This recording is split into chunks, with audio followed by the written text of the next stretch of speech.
Hey guys, welcome back to another demo. Today I have the Emerson 1895 100th Anniversary Edition. These are pretty cool fans. I really do like them. This one looks absolutely brilliant. I love it. I have a set of high gloss cherry wood blades on it as the original blades were not available. I will get into that when I talk about how I got it.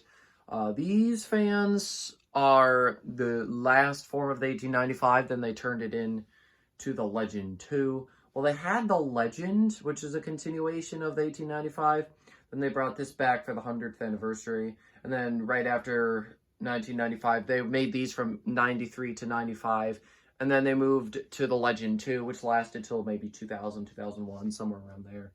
I really do love this this type of fan. I'm glad to have three sort of similar Legend-looking fans. Obviously, the two other ones are North Coast / Tradewinds. This is the only Emerson one. I'm happy to actually have one that is Emerson. It does use a stack motor, 3-speed, electrically reversible. The down rod on it is craft made. I took it off the decorative because I couldn't wait, even though I do have a shorter one on order. That's only 4 inches, but I don't actually mind. I kind of like it with this down rod. It may stay paired with the fan. Fob is not original. It came with an Emerson fob, but I threw it on my upstairs my premium in my bedroom. I think I do have the original wood fob, but I thought this looked a little bit better, so that's just what I did. Obviously, you got the logo. These blades are definitely high gloss. Even though I don't have a 3-way bulb, I still brought out my lamp because I just thought it was a perfect opportunity because this fan is truly beautiful. On top, there's the tags. I can't really show them too well.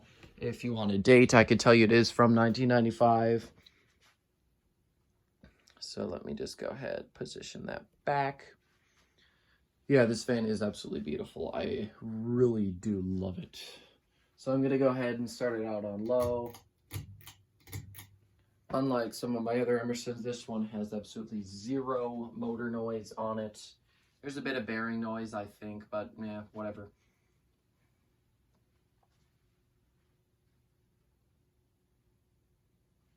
The blades are not bent. Well, one of them may be a teeny bit out of clock, but the arms just are supposed to go up normally. Could be hanging crooked.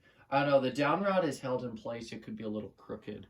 I don't know. It should be fine. I can always go and adjust it while the fan's installed. As long as I keep the cotter pin and key in, it should be fine. So at some point I may do that, but yeah, it's fine for right now.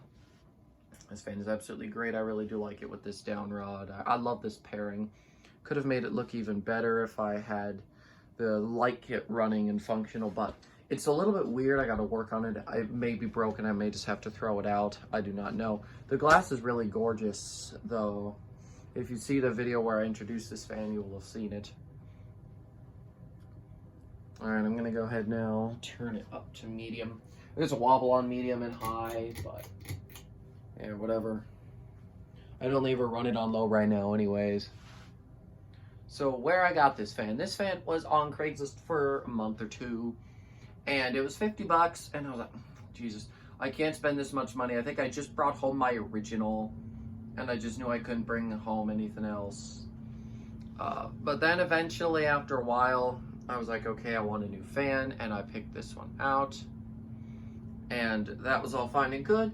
But then I got an email saying they broke the blades off because they were going to throw it away.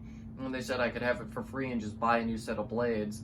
And obviously with Fan Man Lighting nearby me, I was able to go there and get a set of these blades here, which look awesome on it. So I saved this fan from going in the trash, which I'm happy about because this is too good of a fan to just be thrown out. On medium, all you can really hear is the wind. And I'm not actually hearing any bearing noise anymore either. I was listening for it. Here's high. Definitely do get a little bit of a wobble there. I think one of the arms is definitely out of clock. I can feel the thing all the way from over here though. It is a strong bugger, that's for sure. Emersons are not to be messed around with. I like them more than Casablancas as well. Let's go in for the close-up.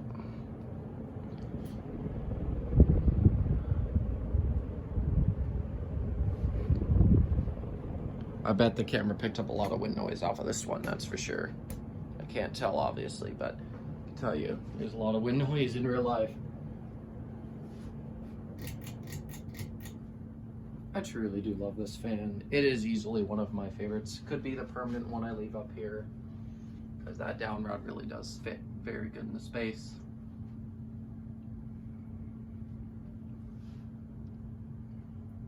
Anyways, why I think Emerson is better than Casablanca, I know that there are going to be some people who disagree, so I want to give my opinion here.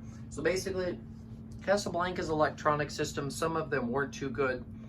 Emerson, I'm pretty sure there was a generation of turn of the centuries that had a slumber quiet-like system that wasn't too good.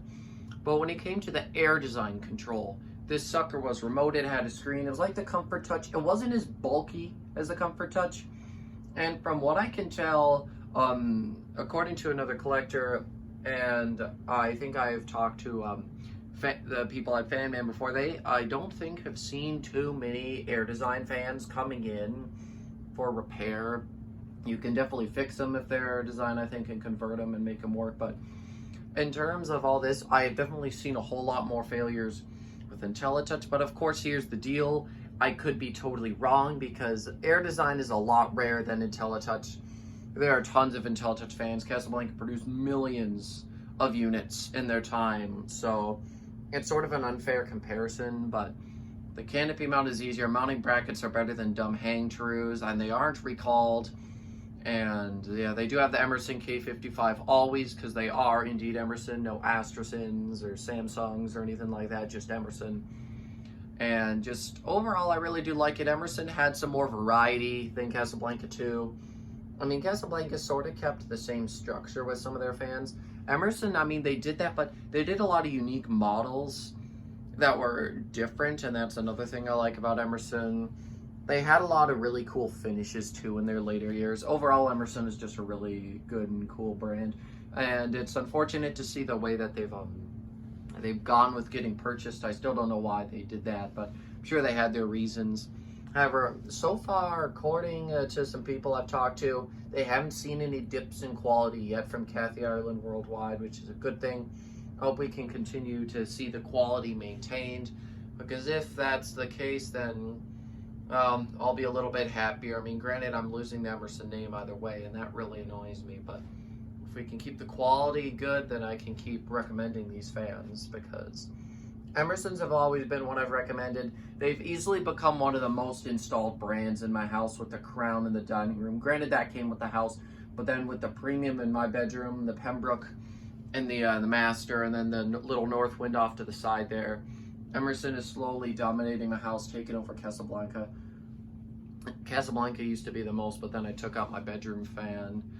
But yeah, overall, Emerson is great. I absolutely love them, and I just had to go into a little bit more explanation of why I love them so much here at the end of the video. So thank you guys for watching. If you did stick through here to listen to me ramble on about Emerson, and I will see you in the next video. Goodbye.